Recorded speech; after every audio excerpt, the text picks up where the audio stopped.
quiero saludar a Inti Rodríguez, coordinador de investigaciones de la ONG Provea. Señor Rodríguez, bienvenido a la tarde. Gracias por estar aquí.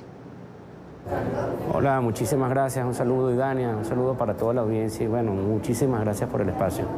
Ustedes están presentando el balance de las torturas que se han registrado durante un año en Venezuela y también lo que ha sido la afectación a la integridad ciudadana. Ahora,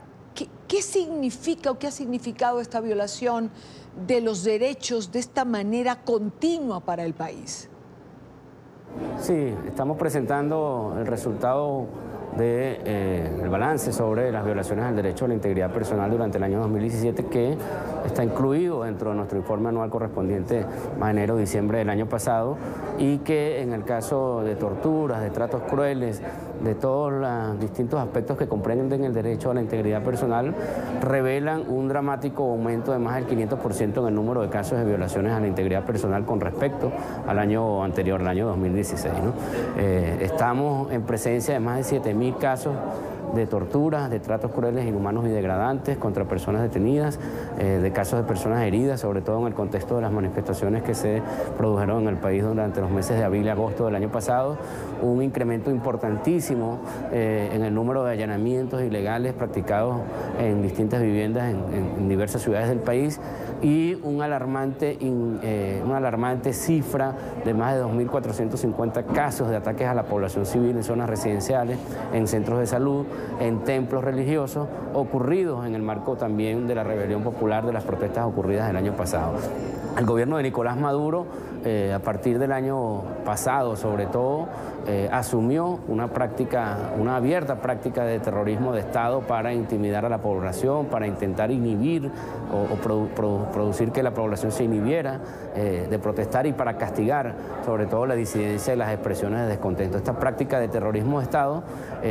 tiene un aspecto cualitativo que tiene que ver con la asunción de patrones represivos muchísimo más severos que los que habíamos registrado en años anteriores, y desde el punto cuantitativo, para tener una gráfica de lo que está ocurriendo sobre todo en materia de derecho a la integridad personal, que reitero, incluye casos de tortura y tratos crueles, tenemos que en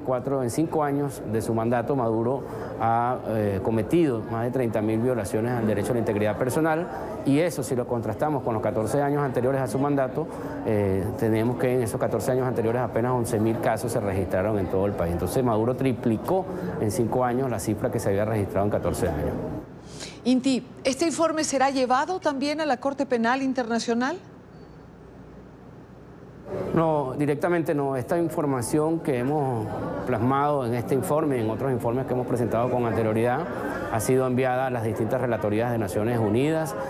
ha sido enviada a la Organización de Estados Americanos. Esto contribuyó a nutrir el informe presentado por el secretario general de la OEA, Luis Almagro. Contribuyó esta información, así como las otras informaciones enviadas por otras organizaciones no gubernamentales, a nutrir también el informe que presentó el Alto Comisionado de Naciones Unidas para los Derechos Humanos, también ante la Corte Penal Internacional. Entonces, toda esta información que está contenida en estos informes que ha trabajado Provea y que han trabajado otras organizaciones de la sociedad civil, lo que está sirviendo para contribuir a la documentación que tanto las agencias de Naciones Unidas, las relatorías de Naciones Unidas, como las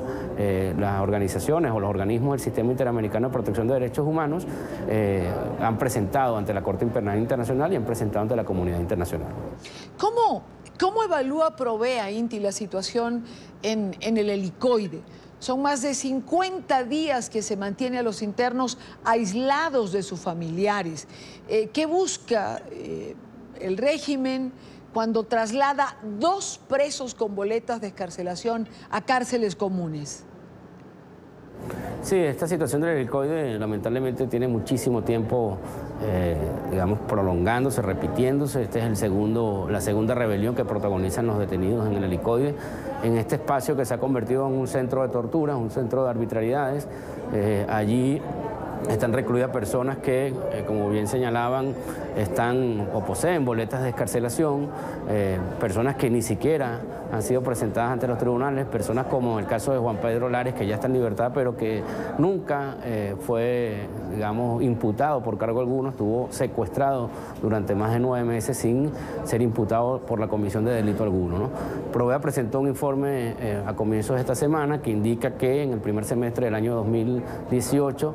85 personas han sido secuestradas por el Estado venezolano. ¿Qué quiere decir esto? Son personas que han sido detenidas de forma arbitraria por haber ejercido derechos establecidos en la Constitución,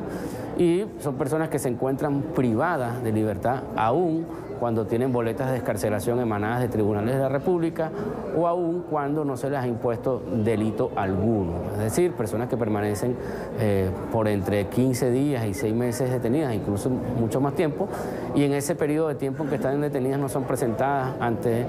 tribunal alguno, o habiendo sido presentadas, esos tribunales dictan medidas de excarcelación y no son acatadas por los funcionarios de la Fuerza de Seguridad Nacional, en este caso concretamente del SEBIN. Entonces, lo que ocurre en el helicoide es nuevamente la reiteración de los abusos por parte de la dictadura de Nicolás Maduro, la comisión de actos de tortura, de tratos crueles, inhumanos y degradantes, y esta situación prolongada de secuestro contra personas que deberían estar en libertad y que lamentablemente continúan tras las rejas.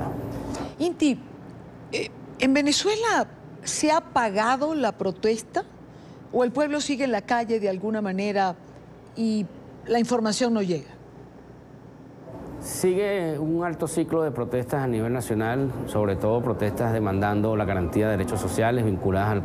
a la exigencia de servicios públicos de calidad en una situación de colapso generalizado precisamente de los servicios públicos, en medio de una situación también de aumento de la pobreza y del hambre. Lo que ocurre es que a pesar de la existencia de un alto número de protestas diariamente en todo el país, esas protestas no tienen ningún elemento articulador, es decir, son protestas que se están produciendo de forma atomizada, protagonizadas por vecinos, por distintos sectores. Uno de los conflictos más importantes en desarrollo en este momento es el conflicto de las enfermeras, pero cada uno de esos conflictos no han encontrado entre sí algo que los articule, que los unifique, que por supuesto le dé más fuerza a ese movimiento de protesta y que permita que ese movimiento de descontento social, de esas expresiones pacíficas que se están dando en las calles diariamente, puedan elevar el discurso y señalar al verdadero responsable de la situación que estamos viviendo, que es Nicolás Maduro. Lo que hemos dicho desde Provea es que nos solidarizamos con cada una de estas manifestaciones y apostamos precisamente por la construcción de un movimiento amplio que articule estas luchas y que en la calle, de forma pacífica y ejerciendo los derechos establecidos en la Constitución de 1999, conduzca a la renuncia de Nicolás Maduro, que, como dije anteriormente, es el responsable de esta situación de pobreza, de esta situación de hambre, de esta situación de emergencia humanitaria compleja que están padeciendo los venezolanos. Inti Rodríguez, coordinador de investigaciones de la ONG Provea. Gracias por estar con nosotros en NTN 24. Gracias a usted.